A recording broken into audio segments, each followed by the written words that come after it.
Welcome to Real Issue Podcast. I am your host, Martel Llewellyn. Guys, if you are a Miami Heat fan, continue to like, share, comment, subscribe. Thank you for all the support. If you're an NBA fan, subscribe to the channel, and thank you for all the support. So Tim Legler, he was on the JJ Redick podcast, and they were talking about the Miami Heat season, and he was talking about Duncan Robinson. So Tim Legler said, what in the world happened to Duncan Robinson? This is only one of the worst three-point shooting teams in the league. You've got Duncan Robinson over there. You paid him all that money, but they have not had any faith in him at all. Now, I will say, I think that Duncan Robinson, it all really comes down to defensive liability. And everybody called me crazy when I was saying, how come he's not in the weight room? He's what, in year 5 or 6 or something like that? He has put on no muscle mass. You're telling me that you're in the NBA, you're a 6'9" guy, and you're going against guys in the NBA and you're not lifting weights?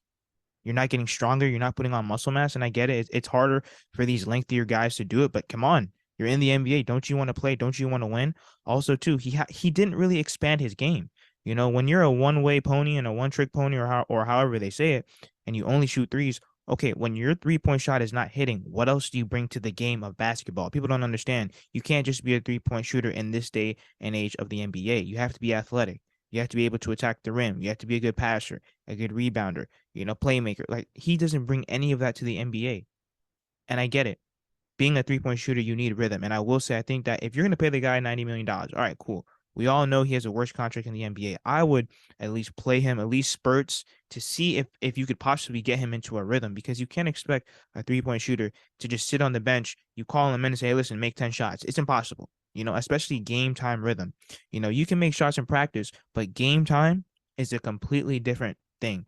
Game shooting threes are completely different. So I will say, I think that at least Coach Spo, at least throughout this season, especially with all the three-point shooting droughts that we've had, and people not really being able to shoot, they should have definitely have plugged him in just a little bit more to see if he can get in some type of a rhythm. Because I will say, it's hard for shooters to shoot out of a shooting slump, and they don't get any minutes. But other than that, like I said, I just think that he's a huge defensive liability, and he hasn't really improved his game.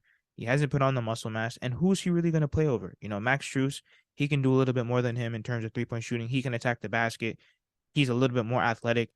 Victor Oladipo, he's a two-way player. So, Gabe Vincent, he plays way better defense. And especially like when you're getting closer to the end of the season and all these games count going into the playoffs, especially, he's definitely not going to play.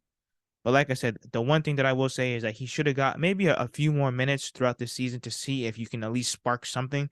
But other than that, like I said, if he's not going to try to expand his game, then why should he play? But let me know what you guys think in the comments. Like, share, comment, subscribe.